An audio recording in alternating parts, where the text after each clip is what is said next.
Exercise 1.2 का हम third question solve करेंगे आज। So how root 5 can be presented on the number line. Root 5 को नंबर लाइन पर किस तरह प्रेजेंट करा जा सकता है, इस क्वेश्चन को हम सॉल्व करेंगे। इसके लिए हमें सबसे पहले एक लाइन सेगमेंट ड्रॉ करना होगा। क्वेश्चन नंबर थर्ड, इसके लिए हमें क्या करना होगा, सबसे पहले एक लाइन सेगमेंट ड्रॉ करना होगा। तो हम एक लाइन सेगमेंट को ड्रॉ कर देंगे।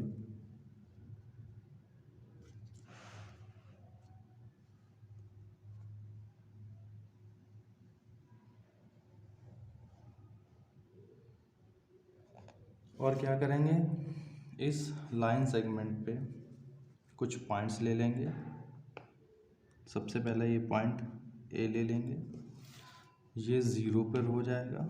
बाकी के पॉइंट सारे हम 1 सेंटीमीटर पर ले लेंगे। 1 सेंटीमीटर, 2 सेंटीमीटर, 3, 4 एंड 5, इस तरह से कुछ पॉइंट हम इस पर नोट डाउन कर लेंगे। 1, 2, 3 एंड 4। अब हमें रिप्रेजेंट करना है रूट 5 को नंबर लाइन पे। और ये जो रूट 5 कभी भी किसी भी रूट में वैल्यू अगर आपको नंबर लाइन में रिप्रेजेंट करने के लिए कह रहा है, तो वो जो रूट की वैल्यू होती है वो होती है आपकी हाइपोटेन्यूज। ये आपको याद रखना है। तो क्या करना है, हमने एक सबसे पहले ट्रायंगल ड्रॉ कर लेना है। और ये जो वैल्यू रूट 5 है, क्योंकि ये है हाइपोटेन्यूज, तो इसका मतलब ये जो हाइपोटेन्यूज है, ये हाइपोटेन्यूज आपका base square plus perpendicular square के स्क्वायर रूट से मिलकर बना हुआ होगा। तो हमें यहाँ पर क्या कर लेना है, इसके बेस को अज्यूम कर लेना है। तो रूट अगर 5 है तो इसका जो बेस हो जाएगा अंडर रूट के अंदर वो हो जाएगा 2 का स्क्वायर, और इसका जो परपेंडिकुलर हो जाएगा दैट इज़ 1 का स्क्वायर। तो यहाँ से जो इसका बेस आया वो निकल कर आ गया 2, और इसकी जो परपेंडिकुलर हुआ वो 1 निकल कर आ जाएगा यहाँ पे। फिर हमें क्या करना है, क्योंकि इसका जो बेस आया है वो आया है 2 सेंटीमीटर या 2, तो हमें क्या करना है, 2 पर एक परपेंडिकुलर लाइन ड्रॉ कर देनी है जो कि 90 डिग्री का एंगल ड्रॉ कर रही होगी। क्या करना है यहाँ से, फिर इस परपेंडिकुलर लाइन पे 1 सेंटीमीटर का हमें मेज़रमेंट लेना है, और 1 सेंटीमीटर का मेज़रमेंट लेते हुए एक आर्क लगा देनी है इस लाइन पे, जो परपेंडिकुलर लाइन हमने ड्रॉ करी है। फिर क्या करना है, हमें अपने पॉइंट ए से इस परपेंडिकुलर के कट को इस आर्क को मिला देना है। तो हम इस आर्क से इसको मिला देंगे। और फिर इसके बाद हमें क्या करना है कि जो हमारा हाइपोटेन्यूज है, इस हाइपोटेन्यूज की जितनी भी लेंथ है उस पूरी लेंथ का हमें कर लेना है मेज़रमेंट। तो हम इस तरह से इस हाइपोटेन्यूज की पूरी लेंथ का मेज़रमेंट कर लेंगे। और मेज़रमेंट करने के बाद हम क्या करेंगे कि पॉइंट ए से एक आर्क लगाएंगे, और ये जो हमारा आर्क होगा, ये हमारा आर्क नंबर लाइन को कट करेगा किसी पॉइंट पे।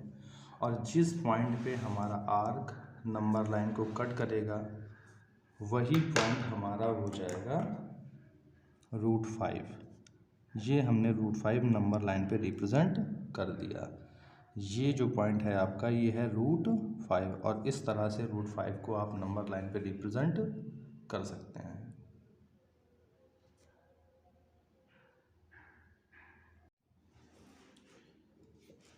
एक्सरसाइज 1.2 का क्वेश्चन नंबर है 4। क्लासरूम एक्टिविटी है constructing the square root spiral. Spiral square root यहाँ पर ड्रॉ करना है। देखिए किस तरह से स्पाइरल स्क्वायर रूट ड्रॉ करते हैं। स्पाइरल स्क्वायर रूट ड्रॉ करने के लिए सबसे पहले क्या करना पड़ेगा, आपको एक लाइन सेगमेंट ड्रॉ कर देनी है। किसी भी लेंथ की एक लाइन सेगमेंट ड्रॉ कर देनी है। अब क्या करेंगे, 1 सेंटीमीटर पर अगर पॉइंट लेते हैं तो फिगर थोड़ा कंजस्टेड बन जाता है, इसलिए हम क्या करेंगे, हर 2 सेंटीमीटर पर एक पॉइंट ले लेंगे और 2 सेंटीमीटर के बीच का जो गैप है उसको 1 यूनिट अज्यूम कर लेंगे। यहाँ 0 हो जाएगा, यहाँ 1 हो जाएगा, ये 2 हो जाएगा, 3, 4 एंड 5। इसके बाद क्या करना है आपको, ये 1 यूनिट हो जाएगा आपका, 0 से 1 के बीच की डिस्टेंस। फिर क्या करना है आपको, जहाँ पर 1 दिया हुआ है, या फिर हम कह सकते हैं जहाँ पर नंबर लाइन में पॉइंट 1 रिप्रेजेंटेड है, वहाँ से हम क्या करेंगे, एक 90 डिग्री का एंगल ड्रॉ करती हुई परपेंडिकुलर लाइन ड्रॉ कर देंगे। एक 90 डिग्री का एंगल ड्रॉ करती हुई परपेंडिकुलर लाइन ड्रॉ कर देंगे और 1 यूनिट का मेज़र कर लेंगे। 1 यूनिट मेज़र करने के बाद इस परपेंडिकुलर लाइन पर एक आर्क लगा देंगे और फिर इसके बाद में हम क्या करेंगे, इस आर्क को नंबर लाइन के पॉइंट 0 से मिला देंगे। तो इस तरह से आपने क्या किया, 1 यूनिट का जो बेस ड्रॉ कर लिया और 1 यूनिट का आपने परपेंडिकुलर ड्रॉ कर लिया। अब जब आपके पास में 1 यूनिट का बेस हो गया और 1 यूनिट का परपेंडिकुलर हो गया तो हाइपोटेन्यूस आपका हो जाएगा। आपका हाइपोटेन्यूस का जो फार्मूला होता है वो होता है रूट में बेस का स्क्वायर प्लस हाइट का स्क्वायर। एच इक्वल हो जाएगा आपका बेस का स्क्वायर आपका 1 का स्क्वायर प्लस हाइट आपकी हो जाएगी 1 का स्क्वायर। हाइट या परपेंडिकुलर आप इसको बोल सकते हैं। एच इक्वल आपका हो जाएगा 1 का स्क्वायर 1 ही होगा और यहाँ पर 1 का स्क्वायर 1 होगा, तो आपकी जो हाइपोटेन्यूस है वो √2 आ जाएगा। तो इस तरह से आपका हाइपोटेन्यूस √2 हो गया। फिर क्या करना है आपको, इसका स्पाइरल आगे ड्रॉ करने के लिए ये जो स्ट्रेट लाइन जा रही थी, इस स्ट्रेट लाइन पे एक परपेंडिकुलर ड्रॉ करना है जो कि 90 डिग्री का एंगल ड्रॉ करते हुए जाएगी। एक परपेंडिकुलर आप ड्रॉ कर देंगे इस पे 90 डिग्री का एंगल ड्रॉ करते हुए, इस तरह से एक परपेंडिकुलर इस पे ड्रॉ करा जाएगा। आप मेज़र करके भी बना सकते हैं।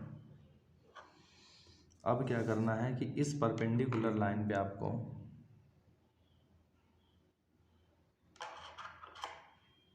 वन यूनिट मेज़र करना है और 1 यूनिट का एक आर्क लगा देना है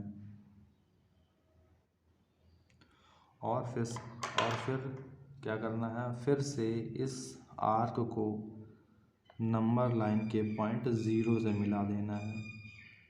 इस तरह से जो आपका बेस है वो √2 ड्रॉ हो गया है और जो हाइट है आपकी या जो परपेंडिकुलर है वो आपकी 1 सेंटीमीटर हो जाएगी।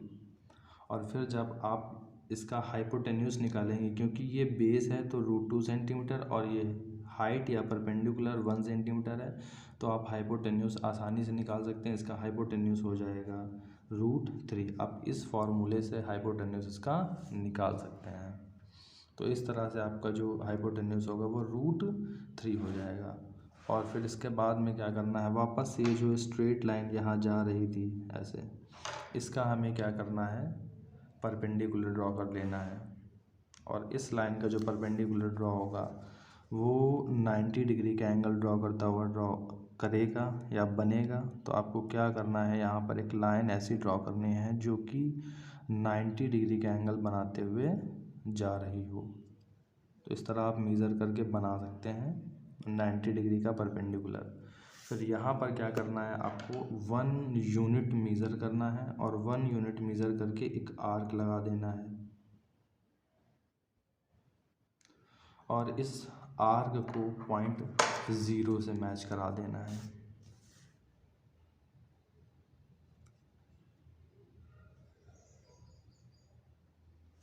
ये आपका 1 यूनिट यहाँ पर हो जाएगा आपका परपेंडिकुलर।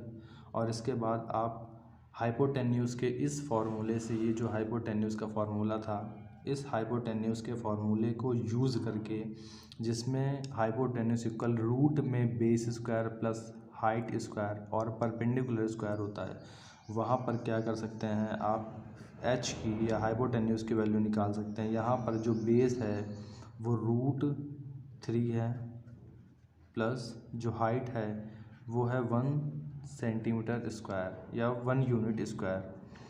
रूट के अंदर आपका जो 3 है इसका स्क्वायर आप जब निकालेंगे तो ये 3 हो जाएगा और यहाँ पर 1 हो जाएगा। तो इस तरह से √3 और +1 हो कर के √4 हो जाएगा। तो इसका मतलब जो आपका ये हाइपोटेन्यूस आया, ये हाइपोटेन्यूस आपका √4 हो गया। और इस तरह से आप और भी बड़ा स्पाइरल ड्रॉ कर सकते हैं। ये आपका क्वेश्चन नंबर था 4 क्वेश्चन। इस तरह से आपने स्पाइरल इसका ड्रॉ कर लिया है।